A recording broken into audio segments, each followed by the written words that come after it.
kayak gini nih kalau kita nyimpennya di suhu ruangan. Si daun salamnya tuh udah kering kayak gini nih. Tuh kan kering banget. Beda banget sama yang aku baru beli di pasar. Tuh lihat, yang di pasar tuh masih segar banget, dan yang disimpan di suhu ruangan ini udah kering. Ini udah 2 hari loh aku simpen. Tuh lihat, daun jeruknya juga busuk, nggak aku pisah-pisahin sama yang lain, jadinya yang lain ikut busuk. Aku kasih tahu tipsnya yuk, kuy.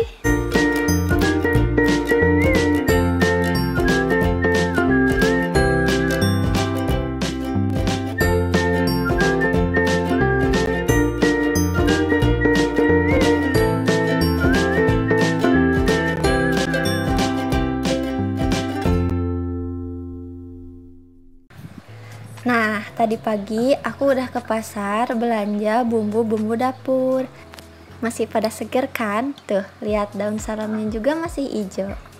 Karena aku mau stok di kulkas, jadi aku belinya lumayan banyak ya. Untuk harganya cuman 3.000 per bungkus. Aku beli 1, 2, 3, 4, 5. Sekarang kita bakalan buka apa aja nih isinya di dalamnya ya. Kita buka sama-sama. Ini tuh udah dibungkus sama kertas dari pasarnya dan diikat sama karet gelang. Nah, sekarang kita akan buka semuanya sama-sama ya, bareng-bareng. Oke, kita mulai buka. Sekarang kita buka dulu karet gelangnya. Terus kita buka isi kertasnya. Di sini tuh ada serai ya, ini sama daun salam. Nah, lumayan banyak ya isinya. Terus di dalam kertasnya ada banyak nih. Ada lengkuas, ada kunyit lagi, terus daun jeruk sama jahe. Nah, ini jahenya ya.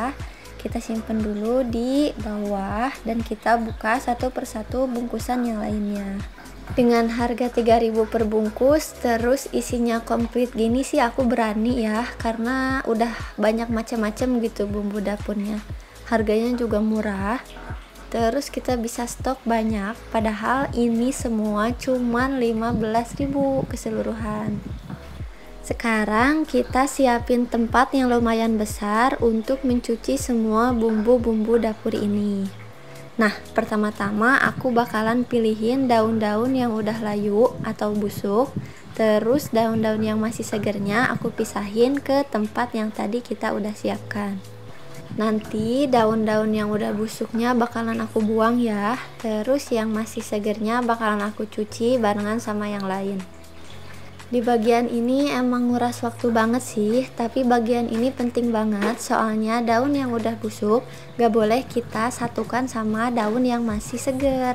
Kalau nanti kita satuin daun yang masih segernya terpengaruh sama daun yang busuk, jadi ikutan busuk deh. Jadi harus tetap semangat dan jangan males-males ya, soalnya pas udah dikerjain seru kok. Nah, sekarang ke bagian daun serai.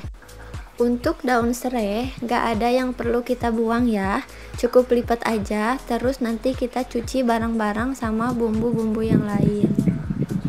Oke, masuk ke bahan yang lain. Di sini ada daun salam.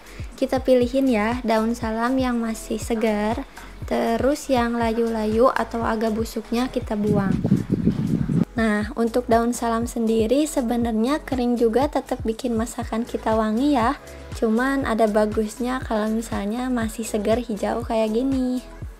Alhamdulillah udah selesai dipisah-pisahinnya. Seperti inilah hasilnya.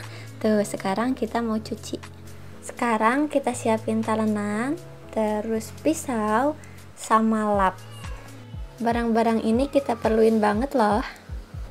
Kita kepinggirin dulu ya barang-barangnya, dan kita ambil bahan-bahan dapur yang udah kita cuci, terus kita siapkan tempat yang lebih besar.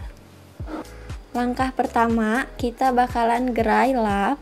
Lap ini gunanya untuk mengeringkan si bahan-bahan dapur. Seenggaknya jangan terlalu basah ya, jadi sedikit kering gitu biar enggak terlalu lembab nanti pas disimpan di kulkasnya. Caranya adalah kita cukup lap-lap atau tap-tap semua daun serainya pakai lap hingga daun serainya tuh enggak terlalu basah. Jadi setengah lembab atau agak kering gimana gitu ya.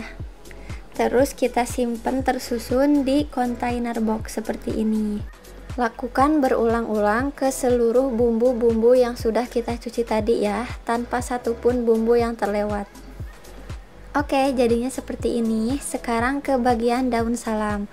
Lakukan hal yang sama seperti ke daun serai tadi ya. Gak usah sampai yang kering banget sih, cuman ngilangin aja yang bagian basahnya. Jadi agak kering ya. Terus kita simpen di kontainer box seperti ini. Nah, kita rapihkan. Dan sekarang kita siapkan tempat yang lebih kecil untuk menyimpan kunyit. Sama seperti daun serai dan salam ya, kunyitnya harus dikeringkan terlebih dahulu. Terus nanti kita bakalan potong-potong kecil karena kita bakalan simpen di freezer. Jadi kalau nanti dipotongnya pas beku, kita agak kesusahan ya karena keras. Sebenarnya pas kita keluarin dari freezer, si bumbu-bumbu dapur ini tuh gampang banget gitu lelehnya. Jadi 1 menit aja bisa, nggak terlalu beku. Jadi bisa kita kupas dulu, terus kita ulek.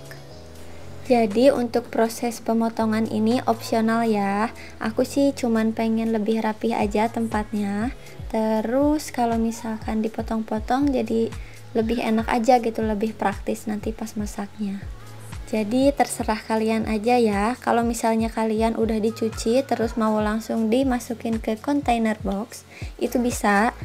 Kalaupun kalian mau nurutin kayak aku dengan cara dipotong-potong dulu juga, itu gimana kalian aja ya. Yang penting dicuci terlebih dahulu, terus dimasukin ke kontainer box, terus disimpan di freezer. Nah, udah selesai nih. Nah, ini aku ada contoh yang belum dicuci sama sekali. Terus ini udah aku beli 2 hari yang lalu. Tuh lihat, daun salamnya tuh kering-kering banget kayak gini. Tuh kan kayak gini nih kalau kita nyimpennya di suhu ruangan. Si daun salamnya tuh udah kering kayak gini nih. Tuh kan kering banget. Beda banget sama yang aku baru beli di pasar. Tuh lihat, yang di pasar tuh masih segar banget, dan yang disimpan di suhu ruangan ini udah kering. Ini udah 2 hari loh aku simpen. Nah, sekarang kalian tahu kan bedanya nyimpen di suhu ruangan sama nanti kita nyimpennya di freezer. Kalau kita simpennya di freezer untuk waktu 2 minggu atau 3 minggu, maka si bumbu dapurnya bakalan seperti ini. Tetap hijau ya, meskipun kurang segar seperti awal pembelian, tapi seenggaknya gak mudah kering seperti kita menyimpan di suhu ruangan. Nah, kira-kira seperti ini ya hasil akhirnya. Bumbu-bumbu dapur kita lebih tertata rapi di kontainer box, terus sudah terpotong-potong juga, bisa memudahkan kita untuk memasak nantinya. Lengkuas tinggal kita geprek aja, dan yang lainnya tinggal kita cemplung-cemplungin aja. Oke, setelah beres semua, jangan lupa kita tutup kontainer boxnya ya. Terus langsung kita susun di freezer. Nanti kulkas kita bakalan lebih rapi loh kalau kita pakai kontainer box kayak gini. Oke, menuju ke langkah terakhir. Sekarang kita masukkan kontainer boxnya ke dalam freezer ya. Jangan disimpan di suhu ruangan, tapi harus di freezer. Jangan disimpan juga di kulkas biasa atau di kulkas bawah. Harus banget di freezer. Jadi harus kita bekukan si bumbu-bumbu dapurnya supaya awet. Nah, sekian dulu ya tips and triknya. Semoga bermanfaat buat kalian semua. Jangan lupa like, subscribe, dan share ke seluruh media sosial kalian jika video ini bermanfaat. Sampai jumpa lagi di YouTube channel Ea. Dadah, dadah, dadah, dadah, dadah.